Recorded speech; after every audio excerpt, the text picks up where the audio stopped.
As they follow the Concacaf Champions Cup, 2-0 to the visitors, Monterrey. The two sides will play a week from now in the return leg down in Mexico next week. Valiant effort, just not quite enough for Forge this night. Gareth Wheeler, Jordan Wilson with you.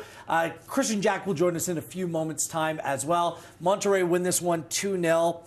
It was an entertaining game. Obviously, the conditions were difficult. Forge had a difficult time getting a grip of the pitch conditions in this one as well. It's just one of those games where you see on the balance, Forge are competitive, but in the end, games are decided in the final third, and the away side, by that measure, had far more composure than Forge did on this night. If you're looking at Forge and Bobby Sminiotis and their plan, it went to plan in the first 35 minutes. Chances were made, they were bombing down the right side, they're playing good football, attacking football, but they just couldn't score. And what sticks out to me, Wheels, is you have Monterrey that have class players that are quality in season. And you have Forge that are just beginning their preseason. So for me, the quality in the attacking third wasn't there tonight. And I think that's the difference between the scoreline as well. Bobby Sminiotis, the manager of Forge FC, said that he's never seen money score a goal, but money can buy you very good players who can go out and make the difference. These were two class goals scored by Nelson Diosa in the 53rd minute and Jordi Cortizo in the 66th off a free kick. This is what money can buy you. And not just that, Jordan. They're in season. They played the Apertura. They're 5 or 6 games into the Clausura as well. It's not an excuse for the result. It's a reason for the result. One team's sharp and one team's just simply building their match fitness. Playing the game as well, when you make certain mistakes and a team scores, that's one that keeps you up at night. When you see the goals that Monterrey scored today, those are worldies. Like, you just have to accept those. The second one, especially off the post, it's like no keeper saving that. And that's just the difference today. So one team had the quality in the final third. The other team is still trying to find theirs. Tonight's Gatorade performer of the match. I mean, Christian Jack mentioned him at halftime. We tracked him, but it seems like that first 50 minutes of the second half, he was the real difference maker. Oliver Torres, the Spaniard. He's played for Atletico Madrid. He's played for FC Porto. Spent some time before joining Monterrey with Sevilla, played continental competition, and he was phenomenal on this night. His footprints were all over the first goal scored as Monterrey built forward. He flicked it around the left back, Forge. He was one that started the move. Look at this, just whoop, class touch right here. His movement, his vision playing that pass. Torres, the best player on the field tonight. Yeah, absolutely. And look, that little pile, the little clip over to remember his head like this. But look, it's the next bit as well. He doesn't dribble, picks out a pass. And then this is just textbook, the layoff and Kalila. He does his best to try to get a finger to that, but that's it just outside the D wheels, top corner, class finish. When you have players like him on the field, Forge players going toe-to-toe, they did a reasonable job against them. It's like a moment like that, there's still work to do. It's a sensational team goal to score. I will say, talking to Bobby Sminiotis closely about that, the giveaway by Borges trying to play it around the corner, those giveaways in the middle is what he's really talked to his team about to not do in this tie. And that's one of those things that's going to keep them up at night. I want to get into that about style of play when it comes to Forge and whether lessons should be learned based upon what's happened and what's transpired in recent years. Before that, let's go to our Volkswagen changemaker moment of the match. It's really the moment that kind of pushed things out of reach. You give up a little bit of a cheap free kick here. Just first game of the season, leggy second half, just coming to that challenge late. And then what about the wall, the way it's set up? Jordi Cortizo, I mean, he hits it sweet as a peach, kisses off the post. That's his first touch of the game. I think he was involved in the foul. Just came into the game. Yeah, he was involved in the foul to win it. But you see here, number 10, Becker's trying to move the wall. Trying to move. I was always taught as well, Wheels, you probably will agree, at least get 4 or 5 in the wall. But if Monterrey wants to screen, they should have players, Forward should have players behind them. Because they could break off. They don't really serve a purpose. They do more hindrance for your keeper. So that's probably a situation that Forge wants back. And you saw the disappointment of Kyle Becker. Why have that gap there? It's a difficult spot to defend when you have players of quality, can hit it with the right foot or the left foot. And Cortizo, take nothing away from him. Even if the wall was set up properly, the way that he hit that, Kalila just didn't have a chance. John Conway said it as well on the call, but for me, it's like if you have the 3, that close range, it should be 4, 5, and maybe even a bullet man going as well for the 6th, but they have to line up better. Okay, so it's 2-0 the final for Monterrey. Forge had two sensational misses in this game. There's no other way of putting it. One, Brian Wright, I'm still trying to figure out how the ball didn't end up in the back of the net just about the 28th minute. And then it was Alexander Janssen pushing forward late. Let's see these Forge chances. They're going to be kicking themselves. Brian Wright won't be able to sleep tonight. Yeah, that's clear as day. And this is why he was brought in, right? A number 9 that loves to get in the box. He's alone here. And I just don't know why the right foot didn't get swung or even the left foot here. It's like he's waiting or he's got tripped up. It's so close. You're 2 yards out. That's one of those situations to be the hero in that new signing. And for me here, Ejiofor plays the ball. It does come with some venom, but you're just thinking, even if he thighs it, hits his shin guards, wheels, just back across and it's 2-1 and maybe you have something to play for in Mexico. He was a little bit ahead of it, wasn't he? Yeah, just reaching that leg behind. I understand that it was hit hard, but that just simply has to be on target. Let's head back to Hamilton Stadium now and hear from Alexander Janssen and his thoughts coming over to 2-0 home loss. Alex, in the end, a narrow loss. What are your overall thoughts? Obviously, circumstances were a bit tough today for both teams. It's tough to play good football. I think we did good, especially first half. I think we had some chances. Second half, I should definitely put one away. Yeah, we knew set piece was going to be important. We see their second goal on a set piece, especially on a day like this when the pitch is like it is. It's vital. We almost score on one as well, right? I know you're from Sweden and you're probably a good skater, but how hard was it out there today? It was tough. It was tough. You were obviously not confident when you planted. I think you could see every pass basically that you tried to play over 30 yards. It was really tough. Yeah, and it obviously puts like a mental aspect to the game as well that you usually don't deal with. But it's the same for both teams. I think, like I said, I think we have some good moments, good in first half. We got to put away our chances. I got to put away my chance. But we'll see if we can go and do something in Mexico. I was going to say, last one on your chances. Does that encourage you to believe that you can create opportunities in Monterrey? Yeah, I think so. Like I said, I think we do have flashes of good football today, and with a better pitch, I think we can bring more of that out. Obviously, they can as well, so it's going to be tough to go down there and do it. But I mean, we're hopeful. We're still in this game, so yeah. Thanks for your time, Alex. Thank you. Good stuff from Alexander Janssen. He's right. There was some good football played by Forge despite the conditions. Some really good performances. Rama was good, really good. Borges grew into the game as well. I just wonder in terms of tactics. He mentioned the conditions. Would it have been more prudent for Forge maybe to park the bus a little bit more, put numbers behind the ball? Because they were trying to come out to play a club like Monterrey in their first game of the season, like for like. Like, it was a wide open game. I just wonder, based on a cup competition, if Forge could find more success if they played maybe more defensive from the outset. I understand your sentiment. I think with Bobby Simeone, he said it from day one, like Forge played their certain type of football, and we saw it early on. I think he would have changed it and maybe just parked the bus and been a little bit more safe if they scored in the first half. Like, you did all of that Forge football just to make sure that you're on top. The fact that it was 0-0 and that Monterrey go and score that goal, it shoots them in the foot. But Forge play that way. They play that football. They missed that goal-scoring prowess that they would have mid-season. They just don't have it right now. It's the only way that we've seen them play. And most times it's their best friend, but on a night like tonight, perhaps their worst enemy. Your All-State save in the match came in the 78th minute. Cardenas, there was a lot of action around his goal, but not a lot of saves to be made. Tristan Borges finally cut inside. We were screaming about it all game, Jordan. Just take on the man. They have no footing. And that was Borges' best effort of the night. Yeah, it was. And he goes near post, and it's a bit comfortable for the keeper. But you're thinking of informed Borges, that one skipping, going far post, maybe away from the keeper. All these little margins. But, yeah, tonight you can definitely applaud the effort, but that last bit, that kill switch that they needed in front of goal, is just lacking. I'll tell you what, though, watching this Forge team play, if I'm in the Canadian Premier League, scary hours. I see their players, I see what this team can become. Reason to be really positive. And they still have a game to go, at least one game to go in this competition with the return leg next week. We'll get Christian Jack's take. We'll see if he's frozen. I have no idea what the state of KJ will definitely be at this point, but he'll join us next to break this one down. Final score from Hamilton Stadium, it's Forge 0, Monterrey 2 in the first leg of the Champions Cup. Are you having any fun? What you getting out of living?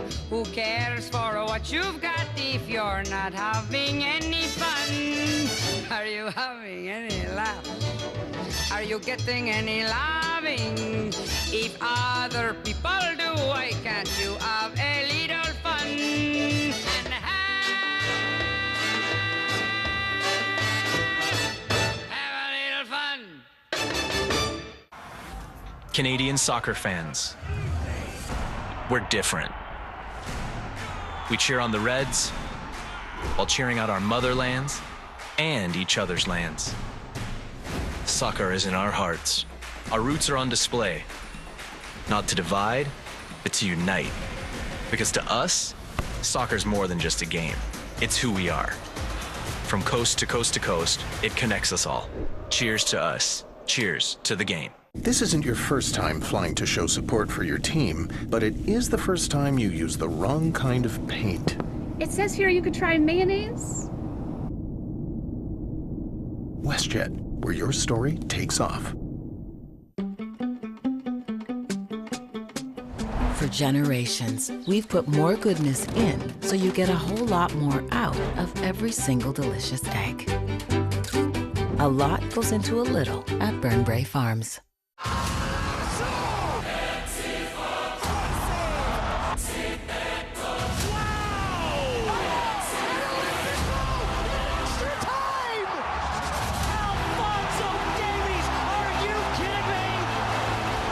It in. Gio, there it is! They are the kings of the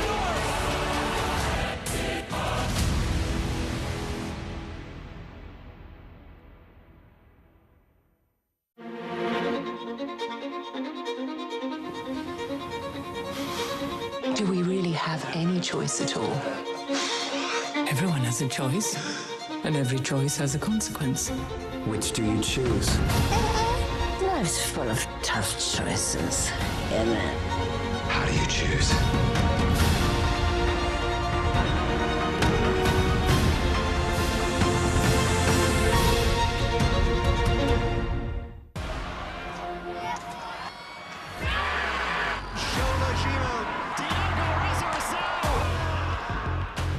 Absolute beauty from Tristan Borges.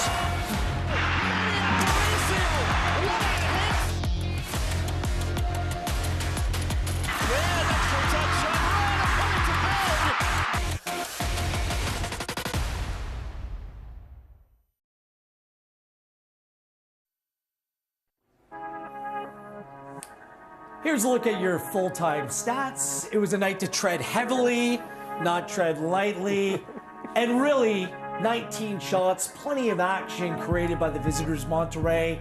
2 absolutely wonderful goals taken by Monterrey on this night. And it kind of felt like the chances created by Forge could have been enough. Perhaps a case of chances taken versus chances wasted. Let's go back to Hamilton Stadium now, where I'm joined by the one, the only Christian Jack. Is that the way that you look at things tonight? Was it a case of chances taken going up against a team that simply just chances wasted?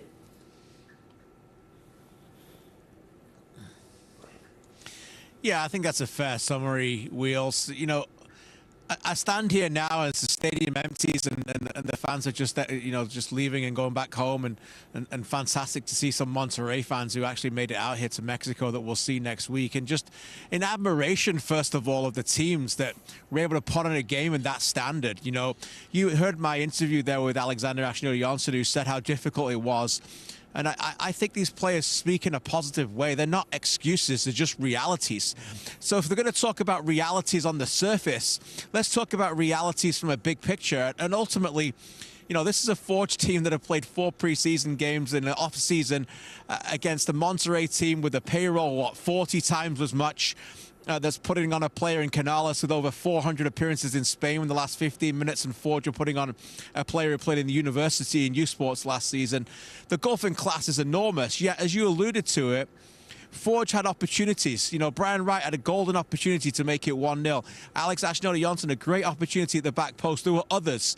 And so, look, it's easy to say, yeah, they didn't put them away and maybe they should have. But ultimately, that's the challenge that they have sometimes at this level. And, you know, Oliver Torres does that fantastic flip and creates that brilliant goal for the first one, a set-piece goal in the second that Forge will be disappointed with. They conceded a set-piece goal against Cruz Azul in 2022.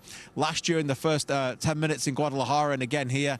Those are things to look at. But sometimes I think you've got to look at the big picture. And again, Forge showed in a very difficult night on a very difficult surface that they were able to belong with a CONCACAF giant. And look, it was 2-0, but the storyline is much bigger than what we saw with the goals. KJ, we said it in the previous segment. These are not excuses. They are realities of this tournament, of where we're at right now, which is okay because Forge came out to play a club like Monterrey, who finished just behind Club America in the final of the Apertura. Like, this is a top club, 5-time winners of this tournament. But in your interview with Alexander Ashnodi-Johnson, he alluded to the fact it was difficult to play based on the conditions.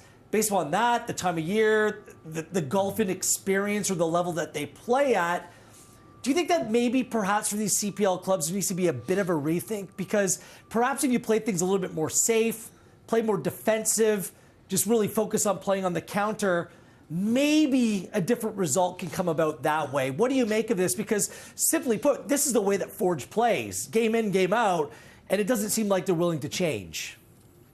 Yeah.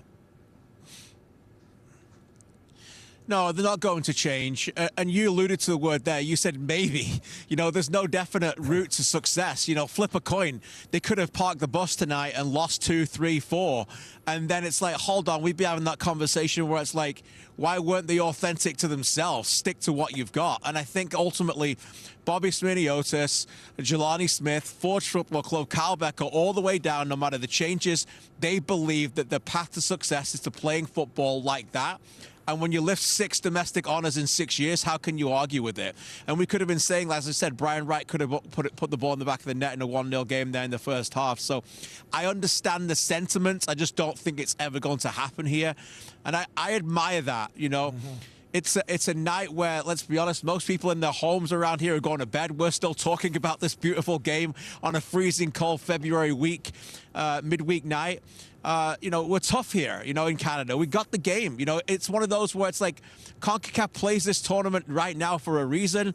We either want to be in it and be ourselves and play on the pitch and play in front of our stands and fans, or we just say you guys be involved and we're not in it, you know. And when this tournament's been around for as long as it has, with Canadian teams not getting involved, let's play where we can play for the most part and show what we can do and be authentic to ourselves in every way.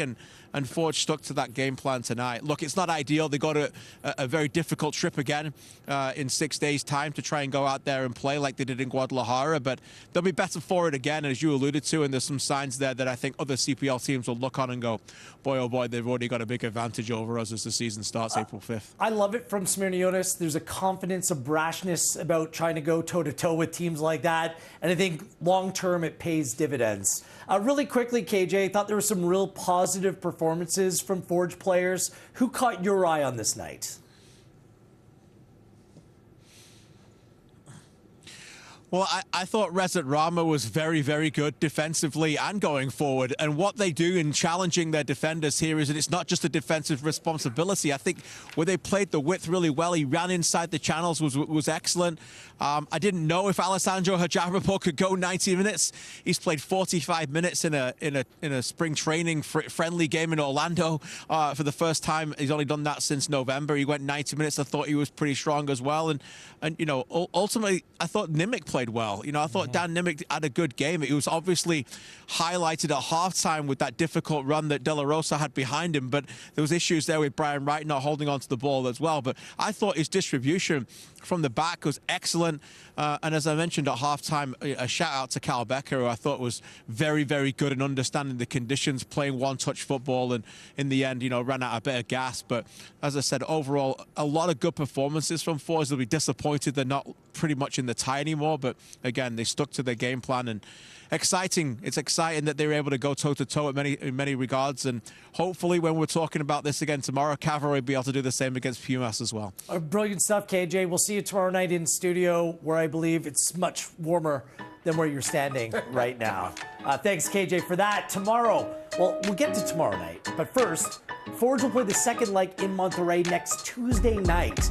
It's February 11th, 8 p.m. is Eastern Time, 5 p.m. Pacific. The Champions Cup up and running right here on One Soccer.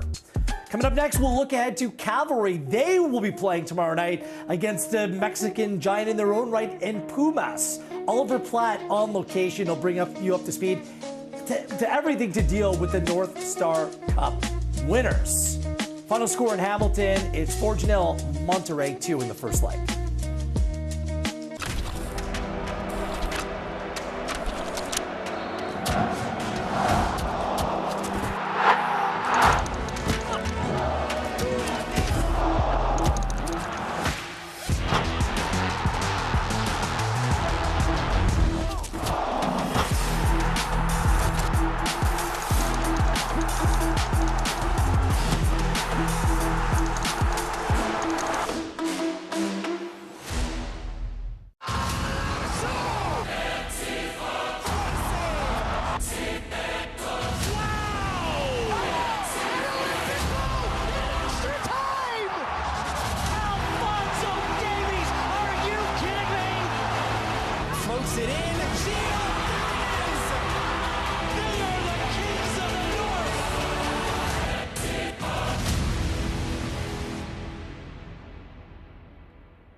Next up in the Concacaf Champions Cup for the Canadian Premier League contingent is Cavalry. They're playing in Langford, British Columbia, as they take on Pumas. The game kicks off shortly after 10 p.m. Eastern Time, 7 p.m. Pacific. Out on Vancouver Island is our very own Oliver Platt with a look ahead to Cavalry in year number 2 playing in this competition. Stadium in Langford, BC, where on Thursday night, the 2024 Canadian Premier League champions Cavalry FC will begin their 2025 campaign. They'll have to wait a couple of months to start that CPL title defense, but first it's one of the big rewards for last season's accomplishments, a place in the Concacaf Champions Cup and a chance to compete against the best that this region has to offer. This time it's Liga MX side Pumas traveling up from Mexico City. Cavalry feel better prepared this year for the competition. They had their first taste of it last season against Orlando City. This year they have a settled squad with 20 players returning from that CPL title team, ready to take on the Giants from Mexico. They're also maybe in for a home advantage here in Langford. We have snowbanks lining the pitch, sub-zero temperatures. It's not quite Calgary, but it's much closer than perhaps we expected. And Cavalry got their first taste of it at training today with Fraser Airds in short sleeves, no gloves, embracing the weather. That was the general mood in the Cavalry squad. As for Pumas, this is one of the big teams in Mexican football. This is Hugo Sanchez, probably CONCACAF's best ever player. His first club. This is a team that went to the 2022 CONCACAF Champions Cup final last time they were in this competition and were on their way to winning it before a mighty collapse in that final. It's also a team that is bringing up what looks to be the bulk of its full-strength squads. Rogelio Funes Mori is one player who has experienced conditions like this. He was in Edmonton at Ice Teca for that Mexico versus Canada World Cup qualifier. Although as an unused substitute on that occasion, he may have stayed bundled up on the bench. Funes Mori has been a little bit out of sorts and out of form recently, so it wouldn't be a surprise to see him get some minutes in this match and in this competition. Perhaps it could be alongside Santiago Lopez, the dual Mexican-Canadian citizen who got his first call-up by Jesse Marsh in October. It's all here at Starlight Stadium in Langford on Thursday night on One Soccer. We can't wait for another truly Canadian CONCACAF Champions Cup match. Great stuff as usual from our very own Oliver Platt. But come on, Langford, British Columbia looks fine there. He can't compare it to the Azteca. He had the scarf down. It wasn't even over his neck. He's fine. He looked sharp. He looked good. Looked sharp. All right, Cavalry. I thought they were taught some lessons last year. Played well at times against Orlando City. Back in this competition against another giant of Mexican football. But unlike Forge, who we saw tonight, who made plenty of changes over the offseason, just really one subtraction in Dan Klopp. Yeah. It's a big subtraction, but does that put Cavalry in a better place to compete tomorrow night? I think so, but I also think, to your point about Forge and their identity and how they like to play, I think Tommy Wooden Jr. and company will say tomorrow there's something for us in this match. Let's be a bit more robust. Let's protect what we have. Small pitch. You can control the environment a little bit. They know what it's like to be there last year. They got snake bitten against Orlando City SC because of small mistakes that they made. I think they'll tighten it up tomorrow and make it a very, very tough affair. I'll say this as well. There's something to be said about learning how to win. The fact that they just won their first North Star Cup, I don't think there's been anyone that would take away anything in terms of the talent, the club, and what they've achieved. But until you taste victory, it's kind of hard to take that next step. I think they're well situated to do that. Great point, Wheels. And I think, too, when you have such a great win where they won at home, they finally got it, that bleeds into the next competitive match, and this is that for them. And it's not too far along. Like, it was only a couple months ago. That same group is together. They've won together, so now they know what it is to battle. So it's going to be a huge test tomorrow that I know they're prepared for. Brought in another intriguing striker in Alva to go alongside with Tobias Warshevsky and Ali Musi. So we'll see what fireworks could be on display tomorrow night. Langford, British Columbia, Cavalry's home away from home as they take on Pumas. The pre-match show begins at 9:30 p.m. Eastern Time, right here on One Soccer. So night one, in studio, in the books for us tonight. We were toasty, but again, it was trying to get a grip on proceedings. The slip, there were slides in this game, highs and lows, and Monterrey come away with two wonderful finishes and a hard-fought 2-0 victory. Like 2 goes next Tuesday night in Monterrey. For Jordan Wilson and everyone here at One Soccer, I am Gareth Wheeler. This has been night one of the Concacaf Champions Cup right here on One Soccer.